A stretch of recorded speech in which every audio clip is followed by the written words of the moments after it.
Nesse vídeo aqui eu vou falar para vocês como foi a minha rotação no internato desse ano, tanto de pediatria, que foi a primeira do ano, como a de GO, que está sendo agora.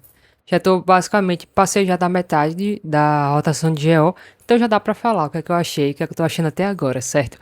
Então, começando pela rotação de pediatria, que foi a primeira do ano. É a segunda vez que eu rodei pediatria, foi a segunda vez que eu rodei pediatria, e assim, basicamente foi bem parecida com a primeira rotação do ano passado. Foi uma rotação boa, uma rotação tranquila. Eu noto que a rotação de pediatria é a mais tranquila do ano inteiro. Não sei se esse ano eu vou achar a mesma coisa, mas até agora foi mais tranquila do que GO. E ano passado, de todas as rotações, pediatria foi a mais tranquila também, inclusive mais tranquila do que a APS. E assim, uma dica que eu dou pra vocês que ainda vão rodar pediatria é pegarem o máximo que puderem de UPA ou então hospital que tenha pronto-socorro lá, de livre demanda, certo? Porque quando vocês se formarem, quando a gente se formar, o que a gente vai atender como clínico geral é justamente esses tipos de casos que vão para o pronto-socorro. Então tem que saber tratar uma sarna, tratar uma pneumonia, uma crise de asma, que tem muita, as infecções de vias aéreas superiores, tem demais, tem que saber como é que se trata, tem que saber as doses também.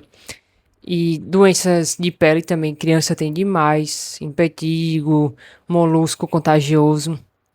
Então, essas coisas que vão para o pronto-socorro é mais útil do que você estar dentro de um ambulatório, certo? O meu horário teve muito ambulatório. Eu tive ambulatório de psiquiatria infantil, então sei tratar autismo, TDAH, tudo isso, só que não vai ser muito útil para minha prática quando eu me formar, porque dificilmente eu vou atender, eu vou manejar um caso desse num pronto-socorro, por exemplo. Também tive ambulatório de pneumologia e foi bem útil porque aprendi a tratar asma e aí asma vai ser útil sim. E tive ambulatório de hematopediatria, que aí é algo bem mais específico mesmo, mas foi útil para eu saber como é que se trata a anemia nas crianças, certo? Porque como médica de, por exemplo, UBS, você tem que saber entender mais ou menos como é que trata uma anemia, se aparecer uma criança lá com anemia para você. E também saber quando é que você vai encaminhar o paciente para um especialista. Então, assim, a dica que eu dou em pediatria é que vocês escolham, se na faculdade vocês puderem escolher, claro, horários que tenham mais pronto-socorro e mais UPA, essas coisas, UBS, USF, porque vai ser mais útil para vocês do que ficar num ambulatório 100% especializado, sendo que você não vai ser pediatra, a não ser que você queira ser pediatra, e realmente faz sentido para você. Então, pediatria tem que revisar bastante as doses, porque dose em criança é tudo diferente, basicamente quase tudo é diferente de adulto, se não tudo. Então tem que revisar as doses e saber manejar, principalmente infecção de via aérea superior e doenças de pele, certo? E também diarreia. Diarreia tem muitos casos no, nas UPAs, certo? Às vezes as crianças vão sem nem estar desidratadas, sem nem estar precisando de tomar soro, mas vão porque os pais se preocupam e levam, e aí você tem que saber manejar. Saber o ABC do manejo da diarreia é bem importante, certo? De quando a pessoa está desidratada ou não. Então, pediatria foi um horário bem tranquilo, eu consegui estudar bastante nesses meses de pediatria.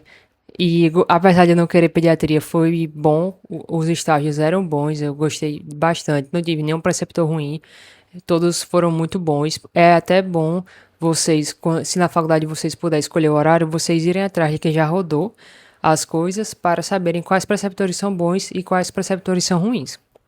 Porque às vezes não adianta você estar no serviço muito bom com um preceptor que não deixa você fazer nada, não ensina direito as coisas e acaba sendo um tempo meio que perdido, né? E a prova de pediatria foi bem fácil. Também acho que eu fiz 29. Eu errei só uma questão. Mas todo mundo foi assim. Todo mundo que eu perguntei foi tipo 29, 30, 28, de 30 questões. Então ninguém foi ruim. Acho que ninguém vai reprovar pediatria. Se vai, eu não conheço quem seja. E foi bem proveitoso. Agora, gente, falando de GO, que é o que eu tô rodando agora, eu não simpatizo muito com GO. A minha primeira rotação de GO também não foi muito boa, porque a maioria dos preceptores não era muito bom. Está aí a importância de você se informar antes de escolher. Mas, apesar de que alguns eram bons, A enfermeira que ficou como nossa preceptora era muito boa, mas os médicos em si só teve um que eu gostei, que era que deixava a gente fazer as coisas, o resto a gente ficava só olhando, não deixava fazer nada, e aí que não era muito proveitoso, apesar de estar num serviço que tinha bastante coisa para fazer. A gente só fazia exame físico, mas parto, essas coisas não fazia. E como clínico geral, você tem que saber fazer um parto normal, porque você pode estar dando um plantão numa UBS, ou então numa UPA, plantão na UBS não, né? Mas você pode estar numa UBS, sendo médico da UBS, ou então tá dando plantão numa UPA e chegar uma pessoa tendo um parto. Ou até mesmo na rua você tá normalmente e uma pessoa tá tendo um parto e você, como médico, tem a obrigação de ajudar, porque senão você vai estar sendo omisso e negligente, aí não pode, até contra a lei isso. Então, assim, parto normal tem que saber. GEO é útil para isso, para você saber fazer um parto normal. E nesse rodízio de agora, tá sendo bastante proveitoso porque os preceptores deixam a gente fazer as coisas. Então, parto normal, eles deixam a gente manejar e tudo mais, claro, com eles observando e ajudando, porque não vai deixar a gente sozinho fazendo as coisas. Cesárea, a gente entrou bastante em cesárea. Agora sim, cesárea eu não acho já tão útil assim como o parto normal, porque como clínico geral, você não vai fazer uma cesárea. Né, de emergência, você não vai fazer uma cesárea no centro cirúrgico. Quem vai fazer é o GO, então algum cirurgião. Então, assim, eu não quero cirurgia, também não quero GO, então entrar em cesárea não é muito proveitoso para mim. Acaba que outras pessoas do meu grupo que querem GO ou querem cirurgia têm preferência para entrar, mas eu entro em algumas quando realmente não tem escapatória, eu entro e aí faço lá meu serviço e pronto. Mas eu recomendo que você escolha o horário de acordo com os preceptores. É mais importante do que escolher de acordo com o hospital, porque tem que ver se o preceptor vai deixar você fazer as coisas ou não.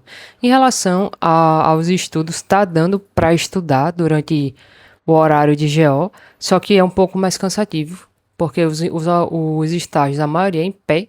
Aí você fica em pé durante bastante tempo. Aí chega em casa já mais cansado, com dor na coluna, né? E aí acaba sendo um pouco mais cansativo, mas tá dando para estudar. Eu não tô estudando para a prova teórica do internato, eu desapeguei. Quando eu vi da última vez que a prova foi fácil, que deu para tirar 29, eu disse: quer saber de uma coisa? Eu não vou mais estudar para essa prova do internato. Vou seguir o meu cronograma, como eu já estava seguindo mesmo, para a residência, para o Enamed. E quando faltar 2 dias para a prova, eu vejo o que é que vai cair na prova e reviso. E vai ser assim. Eu creio que vai dar certo, porque nessa altura do campeonato, hoje a gente tá em abril, faltam 5 meses para a Enamed e você não tem que estar se preocupando com prova de internato, tem que se preocupar mais com a prova do Enamed, né? E claro que, tipo, a do internato é consequência, porque eu tô estudando alguns assuntos de geo para o Enamed, e aí vai acabar dando certo de um jeito ou de outro. Mas em relação a GO, gente, até agora tá sendo tranquilo a minha visão em relação à primeira rotação. Tem um vídeo aqui que eu falo das minhas rotações de 2025. Então, se vocês verem esse vídeo, tá no meu canal. Aí, em relação a do ano passado, essa rotação tá sendo bem melhor, certo? Caso tenha ficado alguma dúvida sobre ou a rotação de pediatria ou a rotação de GO, vocês podem colocar aqui nos comentários. Ainda não teve a prova de GO, então não sei se vai ser fácil ou se não vai ser fácil. E quanto aos assuntos que mais caem nas práticas é o quê? Mais parto, tem que saber parto, cesárea, manejar diabetes gestacional, hipertensão na gestação também, bem importante saber. Fora isso, tem assim tanto mistério não, os assuntos são mais tranquilos e mais intuitivos também. Pré-natal também, eu tô rodando pré-natal, tem que saber o que é que você vai dar de suplemento em cada fase da gestação, quais exames você vai passar, mas isso é bem básico. Também é tudo fácil.